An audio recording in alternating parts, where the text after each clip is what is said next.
미국 부통령의 발언에 워싱턴이 충격에 빠졌습니다. 우리는 한국에게 퍼주고 있다고만 생각했습니다. 한국은 더 이상 미국의 보호 대상이 아니라고 생각했습니다. 하지만 그것은 치명적인 착각이었습니다. 세계의 심장을 바로 대한민국이 뛰게 하고 있었습니다. 얼마 전까지만 해도 주한미군 철수를 주장하던 트럼프 행정부. 하지만 한국의 숨겨진 힘을 확인한 뒤 입장은 180도 바뀌었습니다.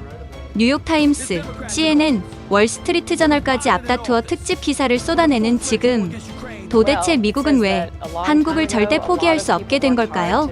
주한미군과 대한민국이 가진 진짜 의미, 지금 시작합니다. 안녕하십니까. 저는 로버트 맥나마라입니다. 66세의 나이로 지금은 워싱턴의 한 싱크탱크에서 연구위원으로 일하고 있습니다만, 과거에는 미 국방부에서 아시아 태평양 안보 담당 차관보를 지냈습니다. 30년 넘게 미국의 국방 정책을 만들어 온 사람이죠. 오늘 제가 여러분께 들려드릴 이야기는 저 자신도 믿기 어려운 변화의 기록입니다. 한국에 대한 제 인식이 완전히 뒤바뀐 경험담이라고 할 수 있겠습니다. 그 시작은 작년 가을, 워싱턴 DC의 한 컨퍼런스룸에서였습니다. 저는 연단에 서서 약 200명의 청중을 바라보고 있었습니다. 국방 전문가들, 정치인들, 언론인들이 모인 자리였죠. 여러분, 솔직히 말씀드리겠습니다. 저는 마이크를 향해 단호하게 말했습니다. 주한미군은 이제 시대착오적인 존재가 되었습니다. 청중석에서 웅성거림이 일어났습니다. 하지만 저는 멈추지 않았습니다. 한국은 여전히 조립국 수준에 머물러 있습니다. 우리가 첨단 기술을 제공하면 단순히 조립만 하는 나라죠. 과연 이런 나라를 위해 우리 젊은이들을 계속 주둔시켜야 할까요? 박수가 터져 나왔습니다. 특히 앞줄에 앉은 몇몇 의원들이 고개를 끄덕이며 박수를 쳤습니다. 1년에 수십억 달러씩 들어가는 주한미군 유지비를 생각해 보십시오. 그 돈으로 우리는 얼마나 많은 일을 할 수 있겠습니까? 저는 계속해서 말했습니다. 한국의 경제 규모가 커졌다고 하지만 본질은 변하지 않았습니다. 여전히 우리가 만든 기술을 가져다가 값싼 노동력으로 조립하는 나라일 뿐입니다. 삼성이나 LG 같은 회사들도 결국은 우리 기술의 복사판 아닙니까? 그때 중간쯤에 앉은 한 기자가 질문했습니다. 차관보님, 하지만 한국의 반도체 기술이나 조선 기술은 어떻게 평가하십니까? 저는 코웃음을 쳤습니다. 반도체요? 그들이 만드는 건 우리가 설계한 칩을 대량 생산하는 것뿐입니다. 조선업도 마찬가지죠. 우리가 개발한 기술을 가져다가 싸게 만드는 게 전부입니다. 청중들 사이에서 동조하는 목소리가 들렸습니다. 맞습니다. 정확한 분석이네요. 저는 더욱 자신감 있게 목소리를 높였습니다. 여러분, 현실을 직시해야 합니다. 한국은 창조하는 나라가 아니라 모방하는 나라입니다. 혁신은 실리콘밸리에서 일어나고 한국은 그저 그것을 복제할 뿐이죠. 그때 뒷줄에서 한 사람이 손을 들었습니다. 그렇다면 차관보님께서는 주한미군을 완전히 철수해야 한다고 보시는 건가요? 저는 주저없이 대답했습니다. 그렇습니다. 단계적으로라도 철수를 검토해야 합니다. 한국은 이제 충분히 자립할 수 있는 나라가 되었습니다. 더 이상 우리의 보호막이 필요하지 않다는 뜻이죠. 그 순간 제 뒤에 앉아있던 보좌관 에밀리 로젠이 살짝 눈살을 찌푸렸습니다. 하지만 저는 그런 표정을 보지 못했습니다. 오히려 청중들의 박수에 도취되어 있었죠. 게다가 지금 북한의 위협도 예전만 못합니다. 중국도 한국과의 경제적 관계를 중시하고 있어서 함부로 움직이지 못할 겁니다. 이런 상황에서 우리가 계속 막대한 예산을 쏟아부을 이유가 있을까요? 한 언론인이 추가 질문을 했습니다. 차관보님의 말씀대로라면 한미동맹 자체를 재검토해야 한다는 뜻인가요? 동맹은 상호 이익이 있을 때 의미가 있는 겁니다. 지금의 한미동맹은 일방적으로 우리만 손해를 보는 구조가 되었어요. 한국이 우리에게 줄 수 있는 게 뭐가 있습니까? 김치 정도? 청중석에서 웃음이 터져 나왔습니다. 저는 그 웃음에 더욱 기세등등해졌습니다. 여러분, 미국은 이제 새로운 전략이 필요합니다. 유럽의 안보 위기가 심각해지고 있고 중동 정세도 불안합니다. 우리의 자원을 정말 중요한 곳에 집중해야 할 때입니다. 한국 같은 이류 국가에 매달려 있을 시간이 없어요. 박수가 더욱 크게 터져 나왔습니다. 저는 그 박수를 받으며 뿌듯함을 느꼈습니다. 역시 내 판단이 옳아. 모두들 내 말에 동의하고 있어. 강연이 끝난 후 여러 사람들이 저에게 다가왔습니다. 훌륭한 분석이었습니다. 차관보님. 정말 현실적인 접근이네요. 한국에 대한 정확한 평가를 해주셨습니다. 상원 군사위원회의 존 밀러도 저에게 다가왔습니다. 맥나마라, 오늘 정말 시원한 말씀 해주셨네요. 한국 문제에 대해서는 당신과 완전히 같은 생각입니다. 고맙습니다. 밀러 씨, 누군가는 이런 얘기를 해야죠. 그런데 혹시 한국 쪽에서 반발하면 어떻게 하실 건가요? 저는 어깨를 으쓱했습니다. 반발한다고 해서 사실이 바뀌는 건 아니잖습니까? 진실은 언제나 아픈 법이에요. 그날 저녁, 호텔 방으로 돌아온 저는 만족스러운 마음으로 뉴스를 켰습니다. 제 강연이 이미 언론에 보도되고 있었습니다. 전 국방부 고위 관료, 주한미군 철수론 제기, 한국을 조립국으로 규정한 맥나마라 전 차관보, 한미동맹 재검토 필요성 강조. 저는 그 보도를 보며 흐뭇해했습니다. 제 의견이 정확히 전달되고 있다고 생각했거든요. 다음 날 아침, 에밀리가 제 사무실로 찾아왔습니다.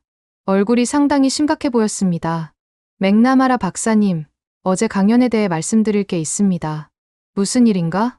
한국 측에서 상당한 반발이 일고 있습니다. 특히 한국의 몇몇 학자들이 강하게 비판하고 있어요. 그리고 한국 언론들도 일제히 반박 기사를 쏟아내고 있습니다. 저는 어깨를 으쓱했습니다. 예상했던 일이야. 사실을 말하면 항상 반발이 따르는 법이지. 그들이 뭐라고 하든 상관없어. 하지만 박사님, 이번에는 좀 다른 것 같습니다. 한국의 반박이 상당히 구체적이고 치밀해요. 에밀리, 내가 30년 넘게 이 일을 해왔다네. 한국이 어떤 나라인지 누구보다 잘 알고 있어. 그들의 반응은 전혀 놀랍지 않아. 에밀리는 잠시 망설이더니 말했습니다. 박사님, 혹시 한국에 대한 최근 자료들을 다시 한번 검토해 보시는 게 어떨까요? 왜, 내가 틀렸다는 거야? 그런 게 아니라 시간이 지나면서 상황이 변했을 수도 있잖아요. 저는 코웃음을 쳤습니다. 에밀리, 한국은 10년 전이나 지금이나 똑같아. 조립하고 복사하는 것 외에는 할 줄 아는 게 없다고. 그때만 해도 저는 제 판단이 틀릴 수 있다는 생각을 전혀 하지 못했습니다. 한국은 그저 미국의 기술을 가져다가 조립하는 나라. 그 이상도 그 이하도 아니라고 확신했죠. 하지만 며칠 후부터 상황이 조금씩 이상해지기 시작했습니다. 국방부에서 보내온 몇몇 보고서들이 제 책상 위에 놓여 있었거든요. 그 보고서들의 제목이 예사롭지 않았습니다. 아시아 공급망 재편 보고서, 미국 산업 기반 시설 의존도 분석, 동맹국 기술력 평가 보고서, 글로벌 반도체 생산 현황. 저는 그 보고서들을 대충 훑어보며 생각했습니다. 또 무슨 형식적인 분석이겠지. 하지만 그때는 몰랐습니다. 그 보고서들이 제 인생을 완전히 바꿔놓을 폭탄과 같은 내용을 담고 있다는 것을 말입니다. 며칠 후, 저는 국방부 브리핑룸에 앉아 있었습니다. 정례 안보 상황 보고를 듣기 위해서였죠. 브리핑 담당자가 스크린을 가리키며 말했습니다. 러시아와 우크라이나 전쟁이 3년째 장기화되고 있습니다. 유럽 전체가 안보 위기에 빠져 있는 상황이죠. 지도 위에 붉은 표시들이 가득했습니다. 러시아군의 배치 현황을 나타내는 것들이었습니다. 특히 독일이 재무장을 공식 발표했습니다. 2차 대전 이후 처음으로 대규모 군사력 증강에 나서고 있어요. 저는 고개를 끄덕였습니다. 예상했던 일이었거든요. 그런데 문제는 이겁니다. 브리핑 담당자가 다음 슬라이드로 넘어갔습니다. 유럽 각국이 미국에 더 많은 지원을 요청하고 있습니다. 군사 장비, 정보, 훈련 지원 모든 면에서 말이죠. 저는 벌떡 일어났습니다. 잠깐만요. 그들이 스스로 해결해야 할 문제 아닙니까? 차관보님 말씀이 맞습니다만 유럽은 이제 충분히 성숙한 대륙입니다. 자신들의 문제는 자신들이 해결해야 하죠. 미국이 언제까지 세계 경찰 노릇을 해야 합니까? 브리핑이 끝난 후 저는 제 사무실로 돌아와 에밀리에게 말했습니다. 유럽도 마찬가지야. 한국과 똑같아. 언제까지 미국에만 기대려고 하는 거지? 하지만 박사님, 상황이 심각해 보이는데요. 심각하다고? 에밀리, 유럽이 러시아보다 약하다고 생각해? 경제력으로나 인구로나 유럽이 훨씬 우세한데 왜 우리가 나서야 하지? 그때 전화가 울렸습니다. 국방부 정보분석관이었습니다. 차관보님, 긴급 보고 드릴 게 있습니다. 러시아와 중국이 군사협력을 확대하고 있습니다. 구체적으로 어떤 내용인가? 합동 군사훈련 횟수가 작년보다 3배 늘었고 무기 거래도 활발해지고 있습니다. 특히 중국이 러시아에 첨단 반도체를 지원하고 있다는 정보가 있어요. 저는 잠시 침묵했습니다. 이건 예상하지 못한 상황이었거든요. 더 자세한 내용을 보고서로 작성해서 보내주게. 전화를 끊고 나서 저는 창밖을 바라보며 생각에 잠겼습니다. 러시아와 중국의 협력이 강화된다면 그때 에밀리가 또 다른 보고서를 들고 왔습니다. 박사님, 아시아 상황 보고서입니다. 뭔가 특별한 게 있나? 중국이 남중국해에서 활동을 더욱 강화하고 있어요. 인공섬 건설도 계속되고 있고 군사시설 확충도 가속화되고 있습니다. 저는 보고서를 펼쳐보았습니다. 위성사진들이 가득했는데 중국의 군사 기지들이 점점 커지고 있는 모습이었습니다. 일본과 필리핀이 상당히 우려하고 있어요. 특히 대만 주변 상황이 심각합니다. 대만은 어떤 상황인가? 중국군이 대만 주변에서 훈련을 더욱 빈번하게 실시하고 있습니다. 대만 정부는 미국의 지원을 강력히 요청하고 있어요. 저는 한숨을 쉬었습니다. 또 미국에 손을 벌리는군. 하지만 마음 한편으로는 불안함이 자리 잡기 시작했습니다. 러시아는 유럽에서, 중국은 아시아에서 동시에 압박을 가하고 있는 상황. 이건 단순한 문제가 아니었습니다. 그날 저녁, 저는 워싱턴의 한 고급 레스토랑에서 존 밀러와 만났습니다. 정기적으로 갖는 정보 교환 모임이었죠. 맥나마라, 요즘 상황이 복잡해지고 있어. 어떤 면에서 말인가? 러시아와 중국이 손을 잡고 있다는 거야. 이건 우리에게 좋지 않은 신호지. 저는 와인을 한 모금 마시며 말했습니다. 하지만 여전히 우리가 우세해. 경제력으로나 기술력으로나. 그런데 말이야, 혹시 아시아 동맹들의 중요성을 다시 생각해봐야 하는 거 아닐까? 무슨 뜻인가? 일본, 한국, 호주, 이런 나라들 말이야. 중국을 견제하려면 이들의 협력이 필요할 수도 있어. 저는 고개를 저었습니다. 밀러, 자네도 그런 생각을 하는 건가? 한국 같은 나라가 중국을 견제할 수 있다고 보나? 글쎄, 지리적으로는, 지리적 위치만으로는 부족해. 실질적인 능력이 있어야 하는데 한국에게 그런 능력이 있나? 여전히 조립이나 하는 나라인데. 밀러는 잠시 생각하더니 말했습니다. 그런데 맥나마라, 최근에 한국 관련 보고서를 본 적이 있나? 보고서라니? 국방부에서 나온 아시아 공급망 분석 보고서 말이야.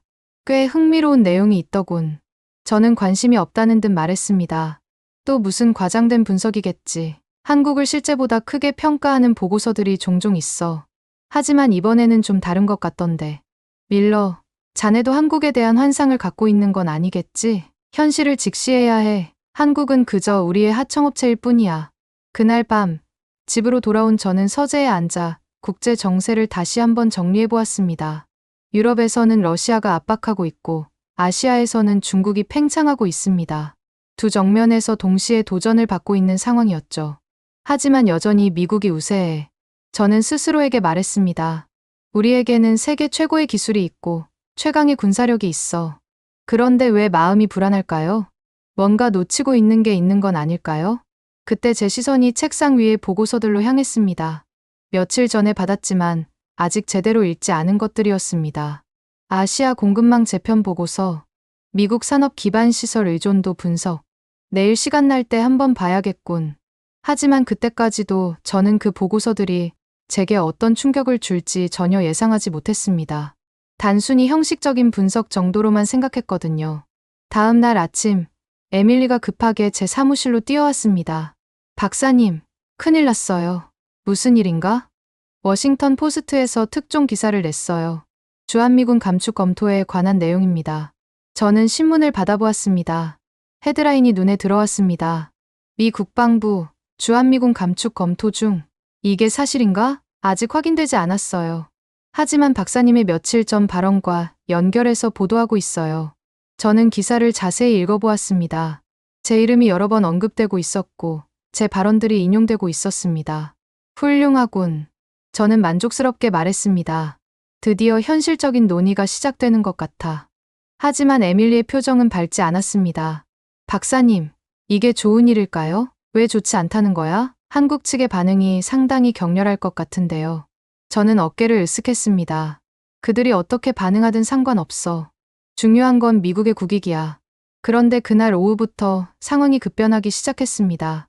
한국에서 강력한 반발이 쏟아져 나왔고 한미 관계에 긴장이 고조되었습니다. 그리고 저에게는 더 큰 충격이 기다리고 있었습니다. 바로 그 보고서들 때문이었죠. 그날 오후 2시, 제 전화기가 쉴 새 없이 울리기 시작했습니다. 워싱턴 포스트 기사가 나간 지 불과 몇 시간 만의 일이었죠. 첫 번째 전화는 CNN에서 걸려왔습니다. 맥나마라 차관보님, 주한미군 감축에 대한 입장을 밝혀주실 수 있습니까? 저는 주저하지 않고 대답했습니다. 제가 며칠 전 강연에서 말씀드린 대로 이는 매우 옳은 결정이라고 봅니다. 구체적으로 어떤 이유에서입니까? 한국은 이제 충분히 성장한 나라입니다. 더 이상 미국의 보호가 필요하지 않죠. 우리는 제한된 자원을 더 중요한 곳에 투입해야 합니다. 두 번째 전화는 폭스뉴스였습니다.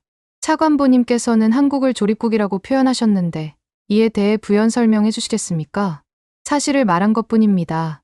한국의 대기업들을 보십시오. 삼성, LG, 현대. 이들이 하는 일은 결국 우리가 개발한 기술을 가져다가 대량 생산하는 것입니다.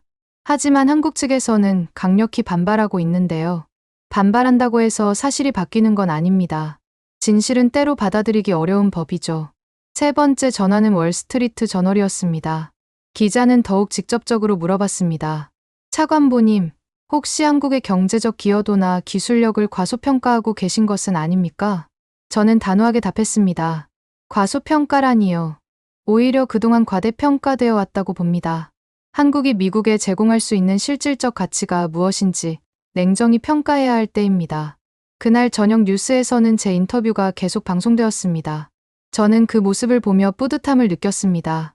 드디어 누군가 진실을 말하고 있구나. 하지만 다음날 아침, 상황이 급변했습니다. 한국에서 거센 반발이 시작된 것입니다. 에밀리가 급하게 제 사무실로 들어왔습니다. 박사님, 한국 언론들이 일제히 반박 기사를 쏟아내고 있어요. 어떤 내용들인가? 조선일보에서는 미국 전문가의 무지한 발언이라는 제목으로 사설을 냈고, 중앙일보는 현실을 모르는 워싱턴 엘리트라고 비판했어요. 저는 코웃음을 쳤습니다. 예상한 일이야. 아픈 곳을 찔렸으니 화를 내는 거지. 그런데 박사님, 이번에는 좀 다른 것 같아요. 한국의 반박이 상당히 구체적이고 치밀합니다. 에밀리가 컴퓨터 화면을 돌려서 보여주었습니다. 한국 신문 온라인판들이 떠 있었죠. 이 기사를 보세요. 한국 조선업체들이 최근 미국에서 수주한 프로젝트들을 나열하고 있어요. 그리고 이 기사는 반도체 분야에서 한국 기업들이 갖고 있는 독자 기술들을 설명하고 있습니다. 저는 대충 훑어보며 말했습니다. 마케팅용 과장 광고일 뿐이야. 본질은 변하지 않아. 그때 전화가 울렸습니다. 서울에서 온 국제전화였습니다. 안녕하십니까. 저는 조선일보 워싱턴 특파원 김 기자입니다. 네, 무슨 일이십니까? 차관보님의 최근 발언에 대해 몇 가지 질문드리고 싶습니다. 저는 자신 있게 답했습니다. 얼마든지 하십시오. 차관보님께서는 한국을 조립국이라고 하셨는데 혹시 최근 한국이 독자 개발한 기술들에 대해서는 어떻게 평가하십니까? 예를 들어 어떤 것들 말입니까? K배터리 기술, 차세대 디스플레이 기술, 그리고 최근 화제가 된 K원전 기술 등입니다. 저는 잠시 머뭇거렸습니다. 솔직히 그런 기술들에 대해 자세히 알지 못했거든요. 그런 것들도 결국은 기존 기술의 응용에 불과합니다. 하지만 차관보님, 미국 기업들이 최근 한국 기술을 도입하는 사례들이 늘고 있는데요. 구체적으로 어떤 사례 말입니까? 테슬라가 한국 배터리를 채택했고, 구글이 한국 디스플레이 기술을 도입했습니다. 그리고 최근에는 미국 원전 업체들이 한국 기술 도입을 검토하고 있다고 들었는데요. 저는 점점 불편해지기 시작했습니다. 이런 구체적인 사례들은 처음 듣는 것들이었거든요. 그런 것들은 일시적인 현상일 뿐입니다. 장기적으로 보면 여전히 미국이 기술적 우위를 유지하고 있어요. 인터뷰가 끝난 후 저는 에밀리에게 물었습니다. 방금 그 기자가 말한 사례들이 사실인가? 일부는 사실인 것 같아요. 제가 확인해 보겠습니다. 그날 오후 더 큰 문제가 터졌습니다. 한국의 국회의원들이 공개적으로 제 발언을 비판하기 시작한 것입니다. 에밀리가 또 다른 뉴스를 보여주었습니다. 한국 국회 외교통일위원회에서 긴급 회의를 열었어요. 여야 의원들이 모두 차관보님의 발언을 강력히 비판했습니다. 뉴스에서는 한국 의원들의 발언이 나오고 있었습니다. 맥나마라라는 사람이 한국을 얼마나 모르는지 적나라하게 드러났다. 이런 무지한 발언이 한미동맹에 먹구름을 들이우고 있다. 미국 정부는 공식 입장을 밝혀야 한다. 저는 점점 짜증이 났습니다.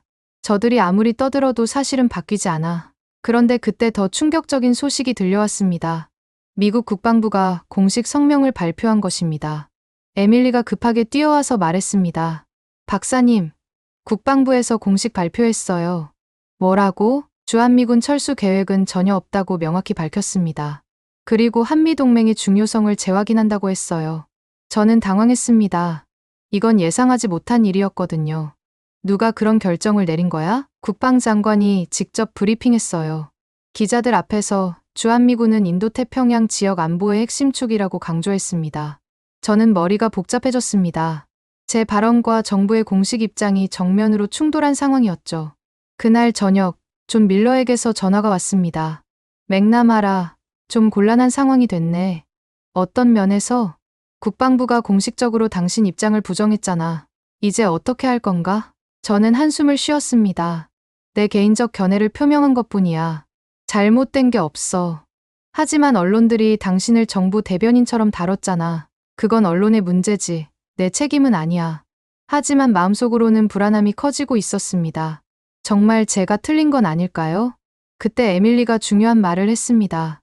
박사님, 국방부에서 내일 특별 브리핑을 한다고 합니다.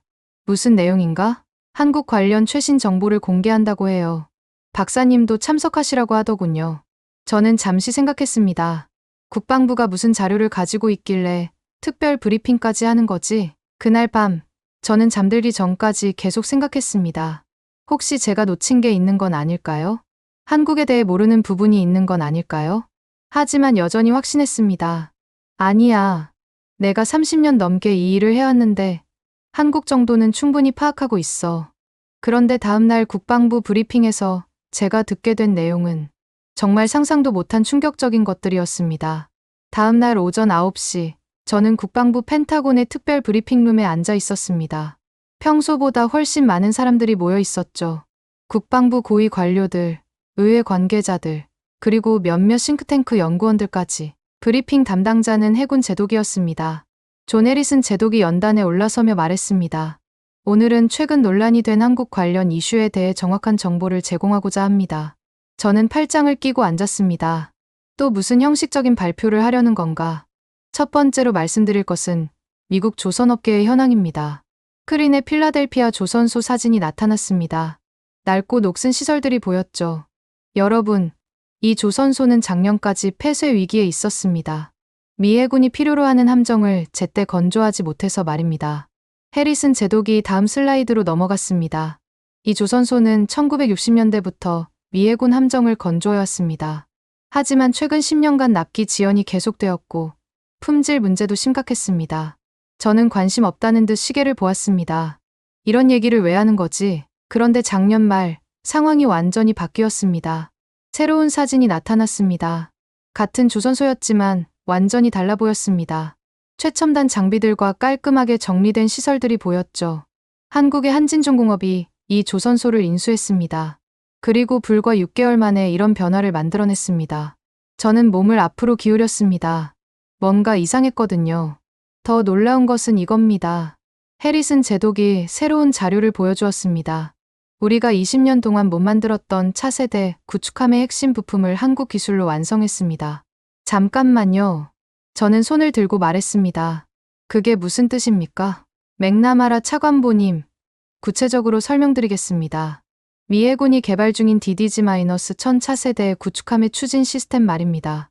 우리가 10년 넘게 개발해도 완성하지 못했던 기술을 한국이 해결해줬습니다. 저는 깜짝 놀랐습니다.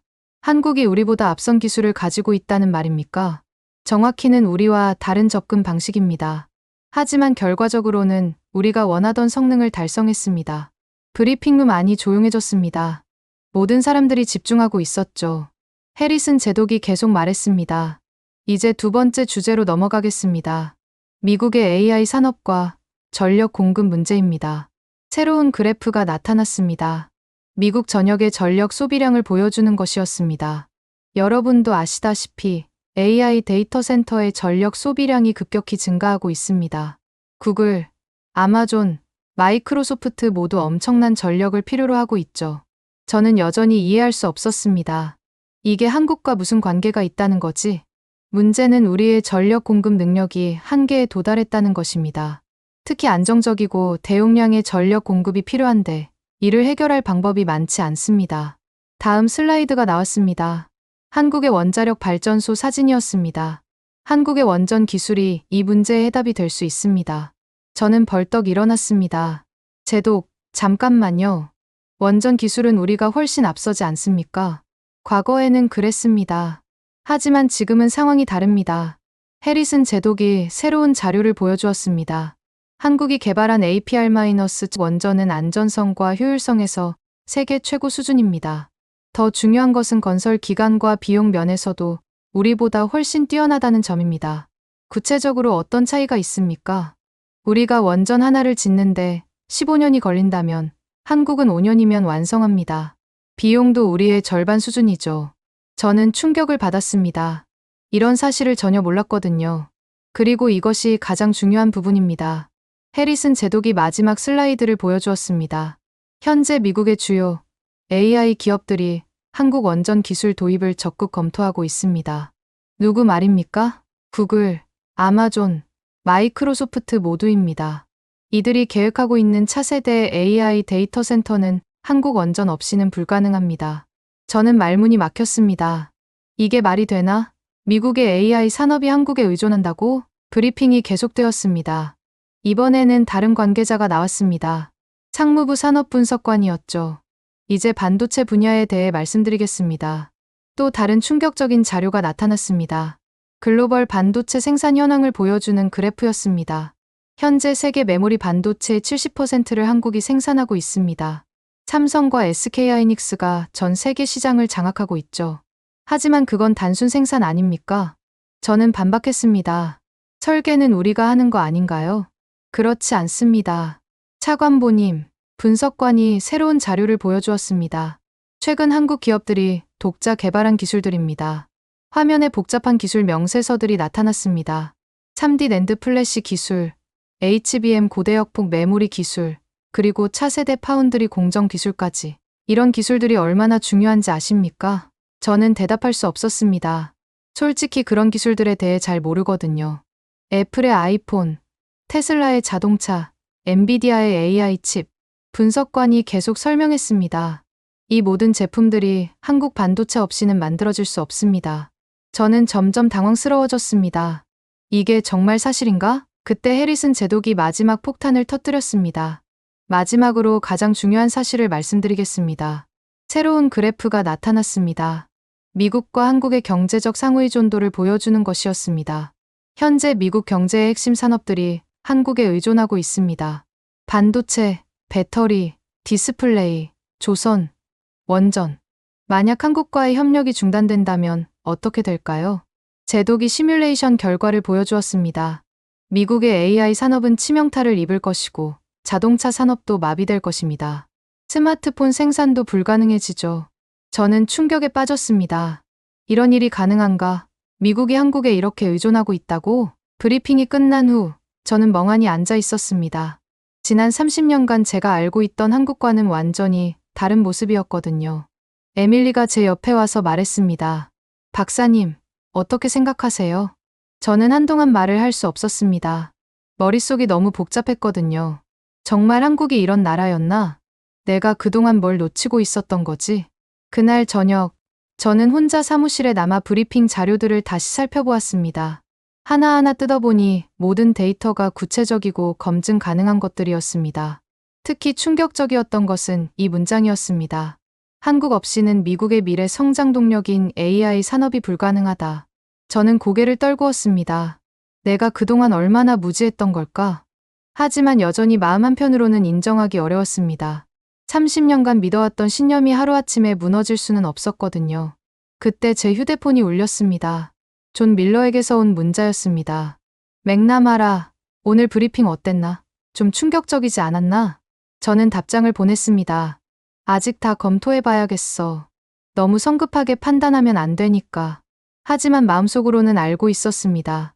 제가 한국에 대해 완전히 잘못 알고 있었다는 것을 말입니다. 국방부 브리핑 이후 며칠간 저는 깊은 혼란에 빠져 있었습니다.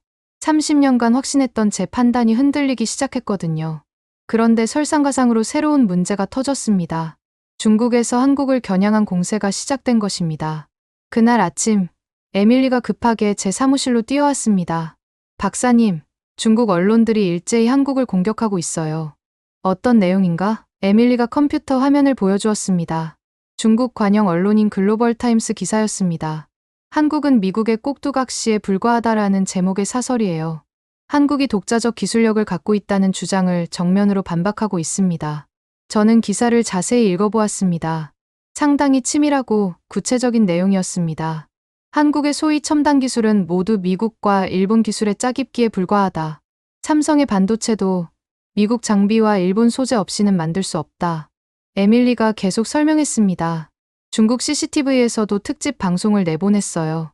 한국 기술의 한계를 지적하는 내용이었습니다. 왜 갑자기 중국이 이런 공세를 펼치는 거지? 아마도 최근 한미 관계 강화를 견제하려는 것 같아요. 박사님의 발언으로 한미 관계에 균열이 생겼는데 중국이 이를 더 확대하려는 것 같습니다. 그때 제 전화가 울렸습니다. 중국계 미국인 기자인 리웨이에게서 온 전화였습니다. 맥나마라 차관보님, 안녕하세요. 글로벌타임스 워싱턴 특파원 리웨이입니다. 네, 무슨 일이십니까? 차관보님께서 최근 한국에 대해 하신 말씀들이 중국에서 큰 관심을 받고 있습니다. 혹시 추가로 코멘트해 주실 수 있으신가요? 저는 조심스럽게 답했습니다. 어떤 부분에 대해서 말입니까?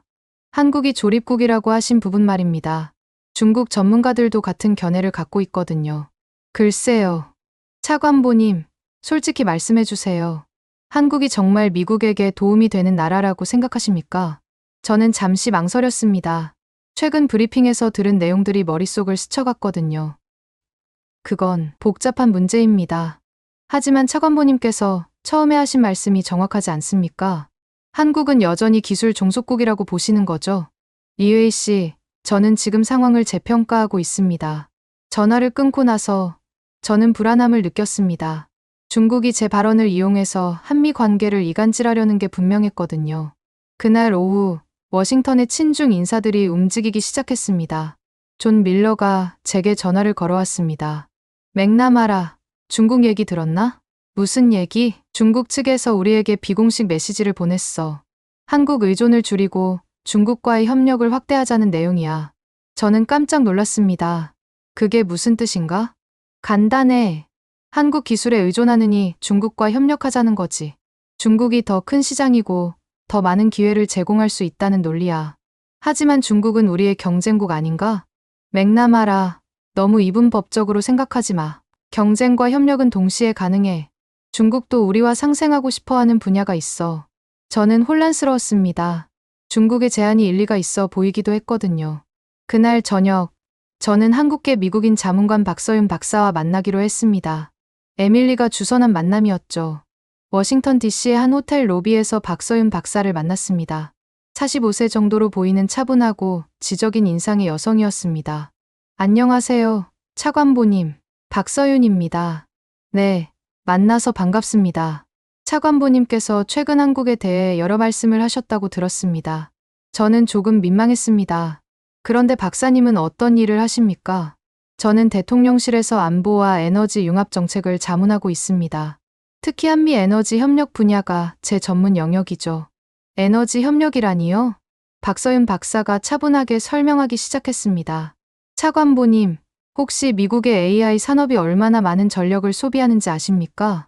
글쎄요. 상당히 많을 것 같은데. 구글의 데이터 센터 하나가 소비하는 전력이 소도시 하나와 맞먹습니다.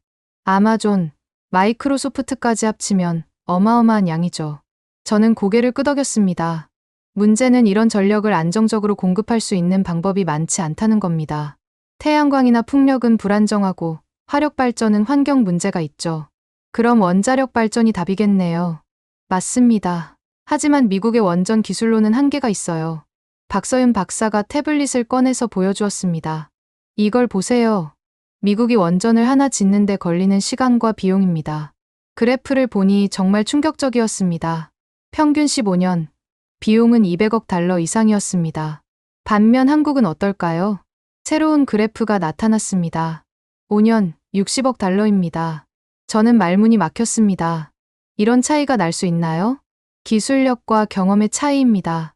한국은 지난 20년간 계속 원전을 건설해왔어요. 반면 미국은 거의 중단 상태였죠. 박서윤 박사가 계속 설명했습니다. 더 중요한 건 안전성입니다. 한국의 APR- 원전은 세계에서 가장 안전한 원전으로 평가받고 있어요. 구체적으로 어떤 면에서요? 후쿠시마 같은 사고가 절대 일어날 수 없는 구조입니다. 피동 안전 시스템이라고 해서 전력이 완전히 차단되어도 자동으로 안전하게 정지돼요. 저는 점점 놀라게 되었습니다. 한국 기술이 이렇게 뛰어날 줄 몰랐거든요. 그때 박서윤 박사가 핵심을 찔렀습니다. 차관보님, 만약 미국이 한국과의 협력을 중단한다면 어떻게 될까요? 어떻게 된다는 말입니까? 구글, 아마존, 마이크로소프트가 계획하고 있는 AI 확장이 모두 중단됩니다. 안정적인 전력 공급이 불가능해지거든요. 저는 충격을 받았습니다. 정말 그런 일이 일어날 수 있나? 박서윤 박사가 더 충격적인 얘기를 했습니다. 그리고 중국이 이 틈을 타서 한국을 자기 편으로 끌어가려고 하고 있어요. 무슨 뜻입니까? 중국이 한국에 엄청난 원전 수주를 제안했습니다. 한국 기술로 중국 전역의 원전을 짓자는 거죠. 저는 식은땀이 났습니다. 만약 한국이 중국 편으로 넘어간다면, 차관보님께서는 한국을 조립국이라고 하셨지만 실제로는 정반대입니다. 한국 없이는 미국의 미래가 불가능해요. 그날 밤 저는 잠들지 못했습니다. 머릿속이 너무 복잡했거든요. 한편으로는 중국의 제안이 매력적으로 보였습니다. 거대한 시장과 무한한 기회. 하지만 다른 한편으로는 박서윤 박사의 말이 계속 귓가에 맴돌았습니다. 한국 없이는 미국의 미래가 불가능하다. 그리고 가장 걱정되는 것은 중국의 의도였습니다. 혹시 중국이 한미 관계를 이간질해서 한국을 자기 편으로 만들려는 건 아닐까? 저는 결심했습니다. 직접 확인해 봐야겠다고. 한국이 정말 어떤 나라인지 제 눈으로 똑똑히 봐야겠다고. 일주일 후 저는 인천국제공항에 발을 디디고 있었습니다. 국방부에서 구성한 미국 조사단의 일원으로 한국을 방문하게 된 것입니다. 조사단에는 저 외에도 국방부 관계자 3명, 에너지부 전문가 2명, 그리고 에밀리까지 포함되어 있었습니다. 공항에서 우리를 맞이한 사람은 삼성전자 파운드리 부사장 한지호였습니다. 52세 정도로 보이는 차분하고 신중한 인상의 남성이었죠. 안녕하십니까. 한지호입니다. 이번 방문을 주선하게 되어 영광입니다. 저는 악수를 하면서도 마음 한편으로는 회의적이었습니다. 과연 무엇을 보여주려는 걸까? 첫 번째 방문지는 부산의 한진중공업 조선소였습니다. 서울에서 KTX를 타고 부산까지 이동했는데 그 자체로도 인상적이었습니다. 시속 300km로 달리는 열차 안에서 한지호 부사장이 설명했습니다. 이 KTX도 한국이 독자 개발한 기술입니다. 프랑스 TGV를 기반으로 했지만 한국 실정에 맞게 완전히 새롭게 설계했죠. 독자 개발이라고 하셨는데 구체적으로 어떤 부분이 다른가요? 브레이크 시스템, 제어 시스템, 차체 설계까지 모두 한국 기술입니다. 특히 한국의 산악 지형에 맞는 최적화가 핵심이었어요. 부산에 도착해서 조선소로 이동했습니다. 바다가 내려다 보이는 거대한 조선소가 눈앞에 펼쳐졌습니다. 조선소 입구에서 안전모를 쓰고 안으로 들어갔습니다. 그런데 제가 본 광경은 정말 충격적이었습니다. 저기 보이는 함정이 무엇인지 아십니까? 현장 책임자가 가리킨 곳에는 거대한 군함이 건조되고 있었습니다. DDG-1000 차세대 구축함의 핵심 모듈입니다. 미국에서 20년 동안 못 만들었던 통합 추진 시스템이죠. 저는 가까이 다가가서 자세히 보았습니다. 정말 정교하고 복잡한 구조였습니다. 이걸 한국에서 만들 수 있다는 말입니까? 만들 수 있는 정도가 아닙니다. 현장 책임자가 자신 있게 말했습니다. 전 세계에서 우리만 만들 수 있어요. 왜 미국에서는 못 만드는 건가요? 한지호 부사장이 설명했습니다. 기술적으로는 가능하지만 비용과 시간이 문제입니다. 미국에서 이걸 만들려면 5년이 걸리고 비용도 3배 이상 들어요. 그럼 여기서는 얼마나 걸립니까? 1년 반이면 완성됩니다. 저는 믿을 수 없었습니다. 정말 이런 일이 가능한가? 더 놀라운 것은 생산 시스템이었습니다. 거대한 크레인들이 정확한 타이밍에 맞춰 움직이고 있었고 모든 공정이 컴퓨터로 제어되고 있었습니다. 우리는 20분 단위로 생산 스케줄을 관리합니다. 현장 책임자가 태블릿을 보여주었습니다. 지금 이 순간에도 세 척의 함정이 동시에 건조되고 있어요. 20분 단위라고요? 용접, 조립, 검사까지 모든 공정이 20분 간격으로 진행됩니다. 이렇게 해야 납기를 맞출 수 있거든요. 저는 혀를 내둘렀습니다. 이런 정밀한 시스템은 독일이나 일본에서나 볼 수 있는 것이라고 생각했거든요. 두 번째 방문지는 울산의 원자력 발전소였습니다. 한국수력원자력의 신월성 원전이었죠. 원전에 들어서자마자 느낀 것은 엄청난 규모와 체계적인 시설이었습니다. 제어실에 들어가서 본 광경은 정말 압도적이었습니다. 수백 개의 모니터가 실시간으로 원전 상황을 보여주고 있었고, 엔지니어들이 24시간 교대로 감시하고 있었습니다. 이 원전 하나가 생산하는 전력이 얼마나 됩니까? 제가 질문했습니다. 시간당 140만 킬로와트입니다. 현장 소장이 답했습니다. 이는 200만 명이 사용할 수 있는 전력량이에요. 안전성은 어떻습니까? APR-1400은 세계에서 가장 안전한 원전입니다. 소장이 자신 있게 말했습니다. 후쿠시마 같은 사고는 구조적으로 불가능해요. 소장이 안전 시스템을 자세히 설명해 주었습니다. 피동 안전 시스템, 이중 경납 용기, 수소 재결합기까지 모든 것이 최고 수준의 안전을 위해 설계되었습니다. 그런데 가장 중요한 것은 이겁니다. 소장이 또 다른 자료를 보여주었습니다. 우리는 이 원전을 5년 만에 완공했어요. 5년이요? 미국이나 유럽에서는 15년 이상 걸리는 일을 우리는 5년 만에 해냈습니다. 저는 놀랐습니다. 어떻게 이런 일이 가능하지? 비결이 뭡니까? 표준화와 모듈화입니다. 소장이 설명했습니다. 우리는 모든 부품을 표준화해서 공장에서 미리 제작합니다. 현장에서는 조립만 하면 되죠. 세 번째이자 마지막 방문지는 삼성전자 화성 캠퍼스였습니다. 반도체 파운드리 라인을 견학하게 된 것입니다. 클린룸에 들어가기 위해 특수 작업복을 입어야 했습니다. 머리부터 발끝까지 완전히 덮는 방진복이었죠. 클린룸 안으로 들어서자 저는 말 그대로 미래를 보는 것 같았습니다. 거대한 공간에 수백 대의 장비들이 정렬되어 있었고 모든 것이 자동화되어 있었습니다.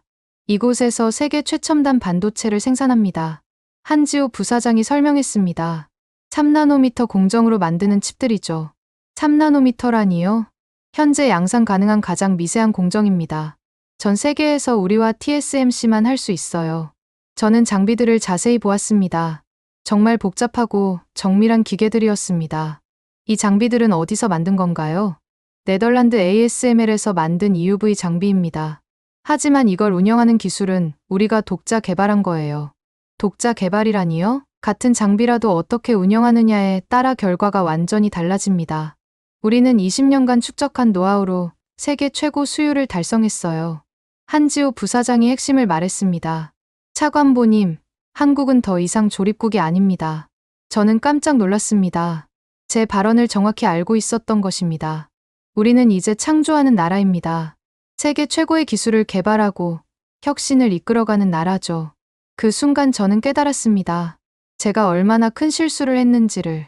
애플의 아이폰, 테슬라의 자동차, 엔비디아의 AI 칩, 한지호 부사장이 계속 말했습니다.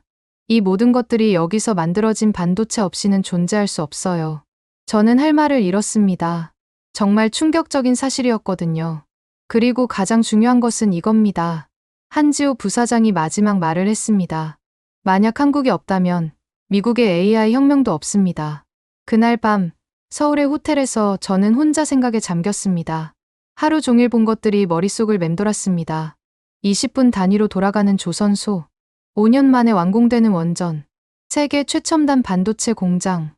내가 그동안 뭘 보고 있었던 걸까? 저는 창밖 서울의 야경을 바라보며 중얼거렸습니다. 한국이 없다면 미국의 패권도 없다. 그제서야 깨달았습니다. 제가 얼마나 큰 실수를 했는지를. 한국에서 돌아온 다음 주, 저는 미상원 군사위원회 청문회에 참석하게 되었습니다. 한국 방문 보고서를 발표하기 위해서였죠. 청문회장에 들어서자 긴장감이 감돌았습니다. 상원의원들과 국방 관계자들, 그리고 언론인들까지 가득 차 있었습니다. 특히 존 밀러가 앞줄에 앉아있는 모습이 눈에 띄었습니다. 그의 표정이 심상치 않아 보였어요. 청문회 위원장이 회의를 시작했습니다. 오늘은 최근 논란이 된 한국 관련 사안에 대해 논의하겠습니다. 먼저 맥나마라 전 차관보님의 보고를 듣겠습니다. 저는 연단에 올라서서 마이크를 앞으로 당겼습니다. 지난 일주일간 정리한 자료들을 펼쳐놓았죠. 존경하는 의원님들, 저는 최근 한국을 직접 방문했습니다. 그리고 제가 이전에 했던 발언들이 얼마나 잘못되었는지 깨달았습니다. 청문회장이 조용해졌습니다. 모두들 제 말에 집중하고 있었어요. 한국은 더 이상 조립국이 아닙니다. 오히려 미국이 의존해야 할 핵심 파트너입니다. 그때 존 밀러가 벌떡 일어났습니다. 잠깐만요. 맥나마라 씨. 네, 밀러 씨. 당신이 불과 한 달 전에 한 말을 기억하십니까? 한국을 조립국이라고, 김치나 만드는 나라라고 했잖습니까? 청문회장에서 웅성거림이 일어났습니다. 저는 차분하게 답했습니다. 그랬습니다. 하지만 제가 틀렸습니다. 하룻밤 사이에 입장이 바뀔 수 있는 겁니까? 밀러가 조롱하듯 말했습니다. 혹시 한국에서 무슨 로비를 받은 건 아닙니까? 저는 화가 났습니다. 하지만 감정을 억누르고 차근차근 설명했습니다. 밀러 씨, 저는 한국의 부산 조선소에서 미 해군이 20년 동안 못 만든 함정을 6개월 만에 완성하는 것을 직접 봤습니다. 그게 뭐가 대단합니까? 우리 기술을 가져다가 만든 거 아닙니까? 아닙니다. 저는 단호하게 말했습니다. 그들이 개발한 독자 기술입니다. 우리가 할 수 없는 일을 해낸 겁니다. 밀러가 비웃었습니다. 맥나마라 씨, 당신이 한국에 홀렸나 봅니다. 현실을 직시하세요. 한국은 여전히 우리의 하청업체일 뿐입니다. 저는 참을 수 없었습니다. 제가 직접 본 것들을 부정당할 수는 없었거든요. 밀러 씨, 당신은 한국의 삼성 반도체 공장을 가본 적이 있습니까? 갈 필요가 있습니까? 뻔한 거 아닙니까? 뻔하다고요. 저는 목소리를 높였습니다. 애플의 아이폰에 들어가는 핵심 칩을 만드는 곳을 뻔하다고 하십니까? 그것도 우리가 설계한 걸 만드는 거잖습니까? 틀렸습니다. 저는 큰 소리로 말했습니다. 삼성이 독자 개발한 3나노 공정 기술은 전 세계 어디에도 없는 기술입니다. 청문회장이 술렁거렸습니다. 의원들도 놀란 표정이었어요. 밀러가 다시 공격했습니다. 그래도 한국은 중국에 비하면 세 발의 피 아닙니까? 중국이 훨씬 큰 시장이고 더 많은 기회를 제공하는데. 그 순간 저는 폭발했습니다. 밀러 씨, 당신은 정말 모르는군요. 뭘 모른다는 겁니까? 중국이 우리를 어떻게 보는지 모르십니까? 중국은 우리를 제거해야 할 경쟁자로 봅니다. 하지만 한국은 우리와 함께 성장하려고 합니다. 저는 계속해서 말했습니다. 한국의 원전 기술 없이는 우리의 AI 혁명이 불가능합니다. 한국의 반도체 없이는 우리의 테크 기업들이 존재할 수 없어요. 과장이 심하시네요. 밀러가 여전히 비웃었습니다. 과장이라고요? 저는 서류를 펼쳐들었습니다. 구글, 아마존, 마이크로소프트가 계획하고 있는 AI 데이터 센터 프로젝트를 보십시오. 모두 한국 원전 기술에 의존하고 있습니다. 청문회장이 완전히 조용해졌습니다. 모든 사람들이 저와 밀러의 대결에 집중하고 있었어요. 밀러가 마지막 공격을 했습니다. 맥나마라 씨, 그래도 한국은 작은 나라 아닙니까? 미국이 굳이 그런 나라에 매달려야 합니까? 그 순간 저는 한국에서 느꼈던 감동이 되살아났습니다. 20분 단위로 돌아가는 조선소, 세계 최고의 원전, 최첨단 반도체 공장. 저는 마이크에 대고 단호하게 말했습니다. 밀러 씨, 한국은 미국의 심장입니다. 심장이라고요? 네, 심장입니다. 저는 더욱 큰 소리로 말했습니다. 그 심장이 멈추면 미국도 멈춥니다. 청문회장이 완전히 조용해졌습니다. 제 목소리만 울려 퍼졌어요. 한국 없이는 우리의 AI 산업도, 우리의 국방력도, 우리의 미래도 없습니다. 이것이 제가 한국에서 직접 본 현실입니다. 한 의원이 질문했습니다. 차관보님, 그렇다면 이전 발언은 완전히 철회하시는 건가요? 네, 완전히 철회합니다. 저는 분명하게 답했습니다. 한국을 조립국이라고 한 제 발언은 무지에서 비롯된 것이었습니다. 그렇다면 주한미군에 대한 입장은 어떻습니까? 주한미군은 반드시 유지되어야 합니다. 저는 단호하게 말했습니다. 아니, 오히려 강화되어야 합니다. 한국은 우리에게 가장 중요한 동맹국입니다. 밀러가 마지막으로 비웃었습니다. 맥나마라, 당신 정말 변했네요. 한국에서 뭘 봤길래 이렇게 돌변했습니까? 저는 밀러를 똑바로 바라보며 말했습니다. 밀러 씨, 저는 미래를 봤습니다. 미래요? 네. 한국과 함께하는 미국의 미래를 봤습니다. 저는 마지막으로 말했습니다. 그리고 그 미래는 밝습니다. 매우 밝습니다. 청문회가 끝난 후 여러 의원들이 저에게 다가왔습니다. 차관보님, 정말 인상적인 발표였습니다. 한국에 대한 새로운 시각을 보여주셨네요. 하지만 저는 아직 할 일이 남아있다는 것을 알고 있었습니다. 공개적으로 제 잘못을 인정하고 한국에 대한 올바른 인식을 알려야 했거든요. 그날 밤, 저는 결심했습니다. 서울로 다시 가서 공개적으로 사과하고 한미 관계의 중요성을 알리겠다고. 한 달 후, 저는 다시 서울행 비행기에 몸을 맡기고 있었습니다. 이번에는 서울국제안보포럼에서 기조연설을 하기 위해서였죠. 비행기 안에서 저는 연설문을 다시 한번 점검했습니다.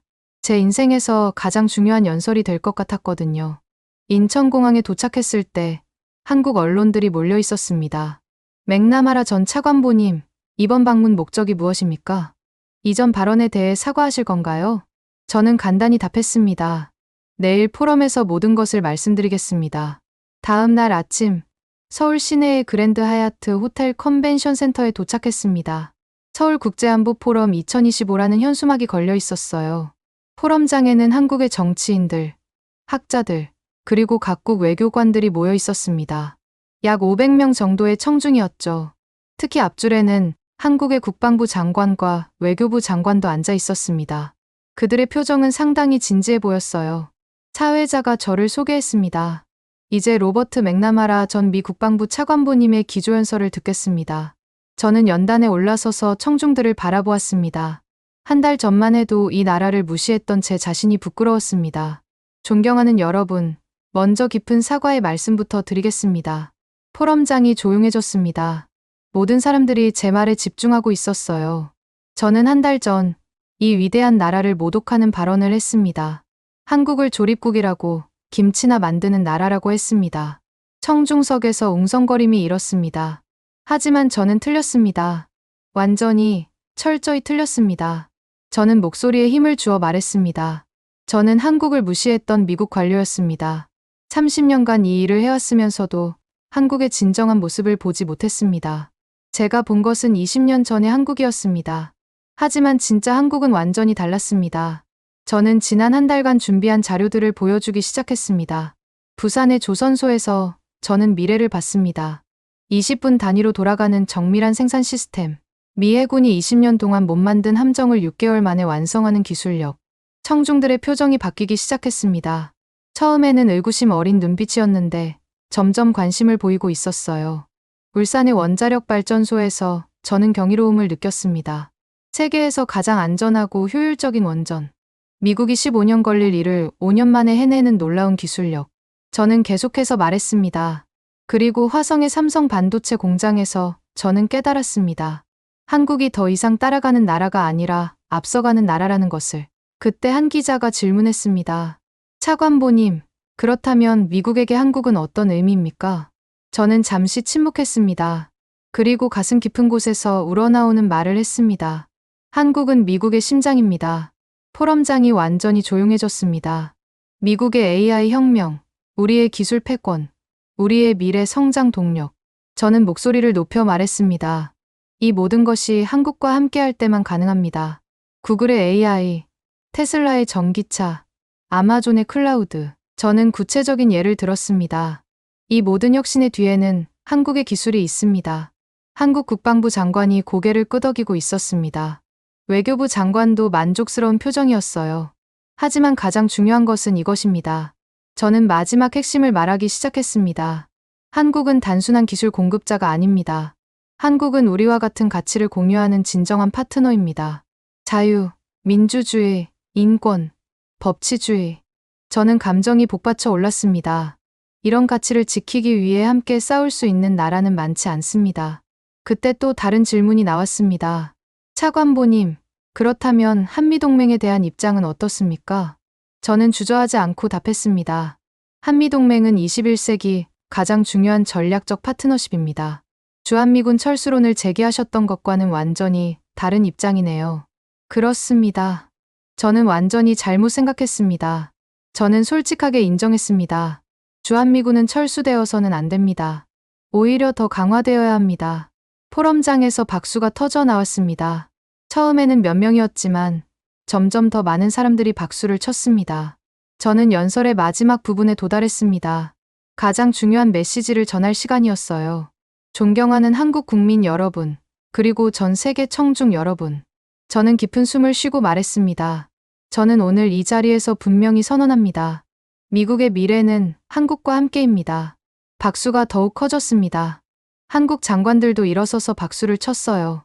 한국 없이는 미국의 기술 패권도, 경제 성장도, 안보도 불가능합니다.